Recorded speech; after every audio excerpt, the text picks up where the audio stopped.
Roots and coefficients. We saw it when we looked at the parabola, when we were just doing the 2-unit work. Then we extended it in extension 1. And just a reminder again, so let's look at it. If we've got a polynomial, so A turns out to be the leading coefficient, x to the power of n, and then we go down B, C, and so on till we get to the end of the polynomial. Then the sum of the roots 1 at a time will always be minus B on A. 2 at a time will be C on A.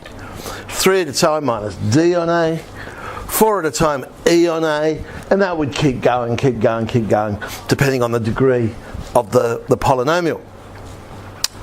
And the common ideas, they love to ask this little question, the sum of the roots squared. Well, when we were just talking about a quadratic, we played around with the perfect square formula.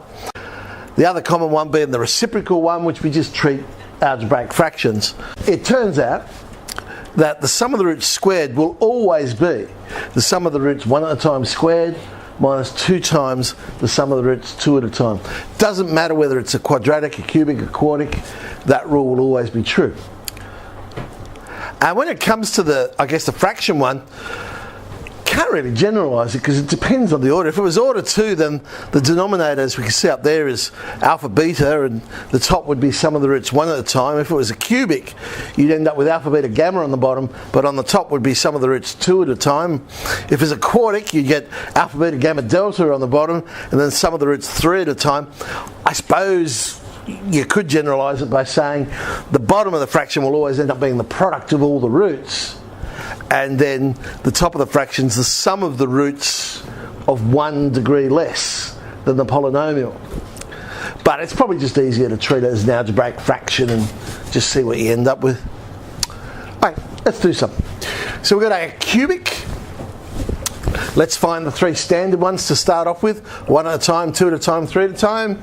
So minus B on A, C on A, minus D on A, and we get 2, 3, 4. Then the sum of the roots squared, as I say, fairly common question, would be the sum of the roots 1 at a time squared minus 2 times sum of the roots 2 at a time. That one turns out to be negative 2.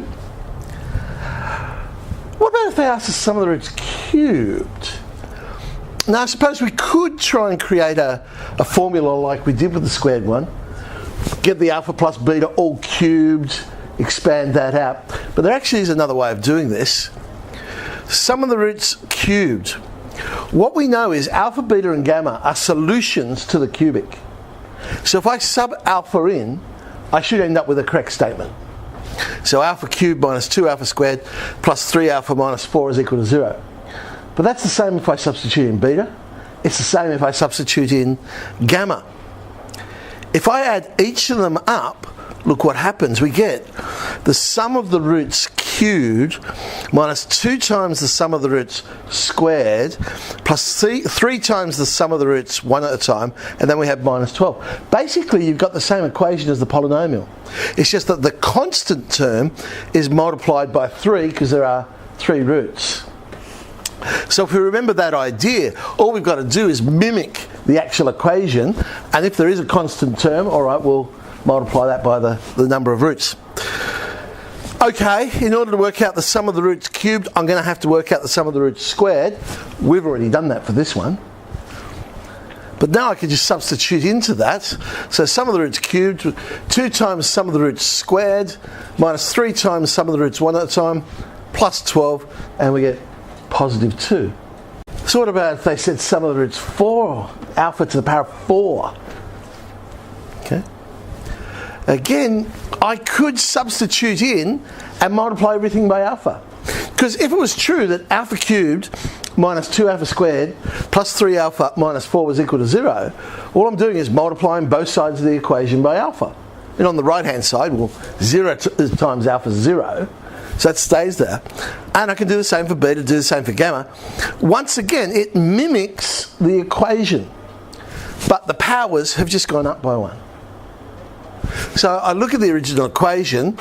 It was x cubed, so I've made it the sum of the roots to the power of 4. So each of those powers I'm going to increase by 1.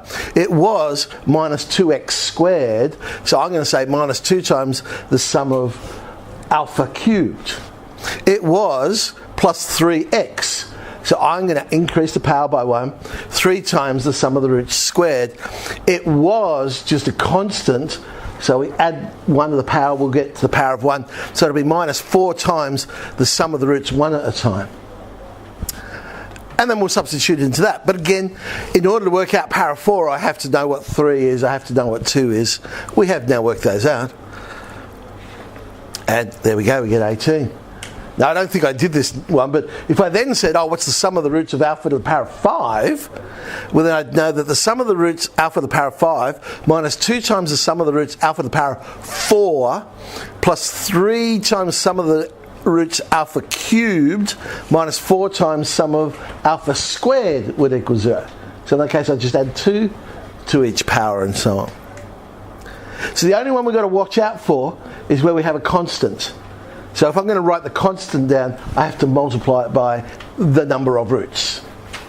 Let's have a look at this one. Alpha plus beta, alpha plus gamma, beta plus gamma. I could expand that whole thing out. I'm not going to. I'm going to rewrite it. Alpha plus beta, I'm going to say is alpha plus beta plus gamma minus gamma. So sum of the roots 1 at a time minus gamma. The second one, sum of the roots 1 at a time minus beta. The third one, sum of the roots 1 at a time minus alpha. And the only reason I'm doing that, I think this will be a nicer expansion. Right? Because what we'll end up with is a lot less pronumerals in the expansion. So I'm going to have 2 minus gamma times 2 minus beta times 2 minus alpha. Yes, I've still got to expand the whole thing out. Expand the whole thing out, but then we get a nice neat little one here of 8, once I group all the terms together, minus 4 times the sum of the roots 1 at a time, 2 times the sum of the roots 2 at a time, minus 3 at a time.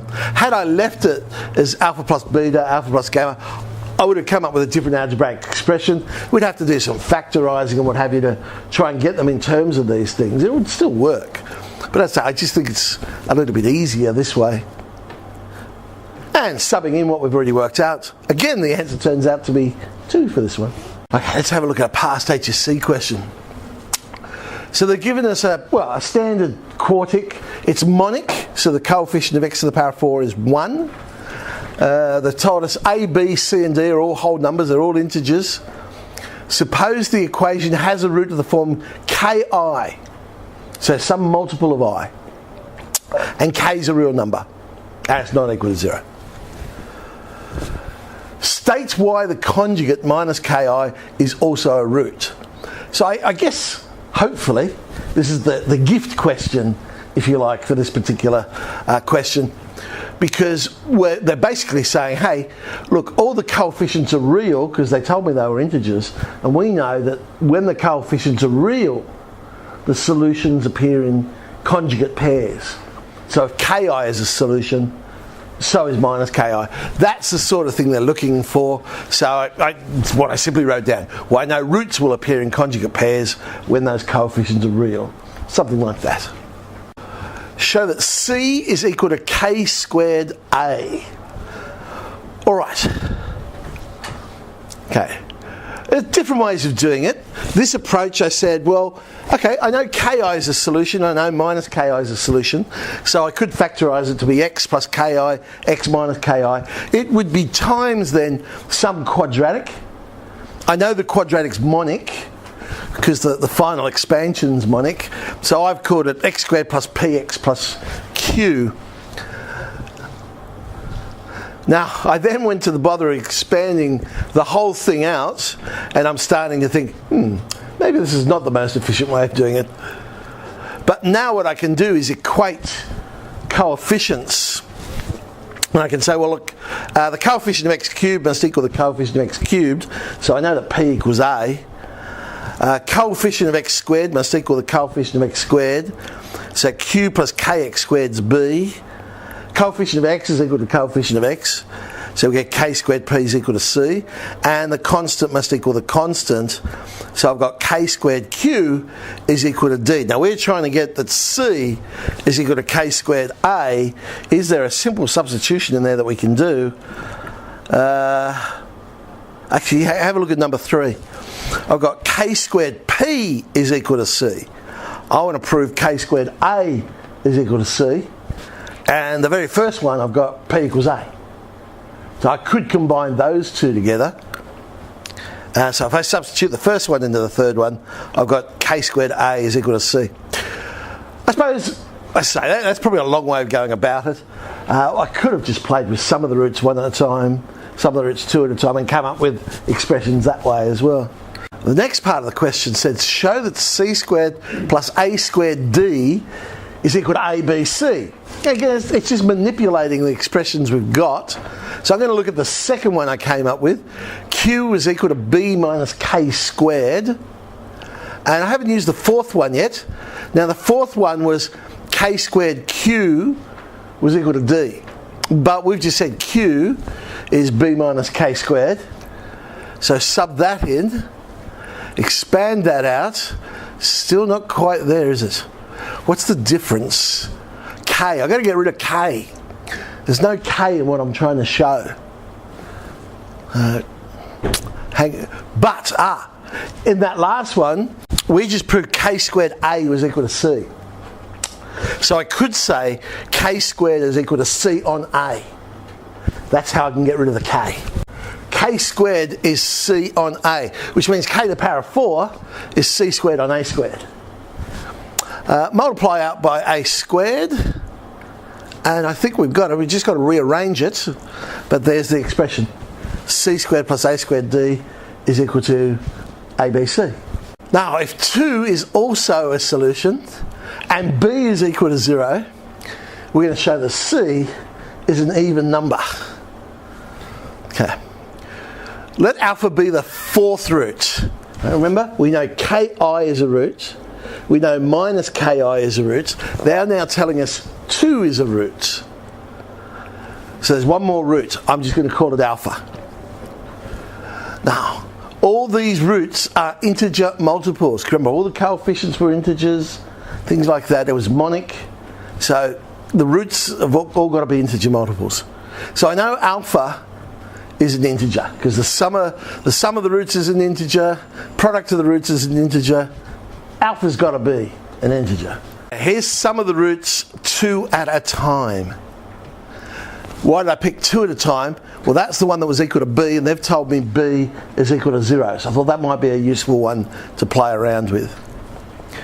We've got conjugates in there that are going to cancel. You'll notice the minus 2ki there, and there's a plus 2ki.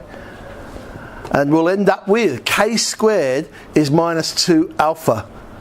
Now, what do we have to prove? We had to prove that c is an even number. C was equal to k squared times a. Well, c therefore is equal to minus 2 alpha times a. There's the factor of 2. If it's got a factor of 2, it's got to be an even number. So it is 2 times something, which is an integer. Alpha is an integer, remember? A was an integer. It doesn't matter that it's negative, it's still a multiple of 2. Thus, it is an even number. So basically we've got the same sorts of questions we saw in 3 The only difference now is the roots could be imaginary, not just real ones. Okay, time to play.